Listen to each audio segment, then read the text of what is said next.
வேலைக்கு போனீங்களா? சாப்பிட்டீங்களா? தூங்குனீங்களா? எழுந்திரிச்சிங்களா? வேலைக்கு போனீங்களா? திமுக ஒழிக்கும், திமுக ஒழிக்கணும், திமுக ஒழிக்கணும் அப்படின்னு டீ கடையில் பஞ்சாயம் பேசிட்டிங்களா? திமுக கட்சி இப்போதைக்கு இல்லை, மறுபடியும் வரல அப்படின்னா வேறு கட்சி வந்தால் தமிழ்நாட்டுக்கு பேராபத்து. வட மாநிலத்தில் விட இன்னும் பயங்கரமான திருமா போன்ற எண் போன்ற மூப்பாக்கு சிந்தனையாளர்களுக்கு, பகுத்தறிவாளர்களுக்கு,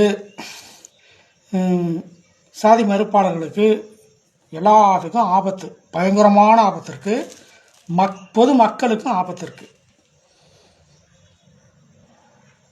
அதனால் இந்த திமுக அரசை எதிர்க்காமல் அதுக்கு ஆதரவு கொடுத்து ஓட்டு போடுங்க. திமுக ஜெயிக்கிறதுக்காக நான் சொல்லலை, உங்கள் நலனுக்காக சொல்கிறேன், மக்கள் நலனுக்காக சொல்கிறேன். புரிஞ்சுக்கிட்டா சரி.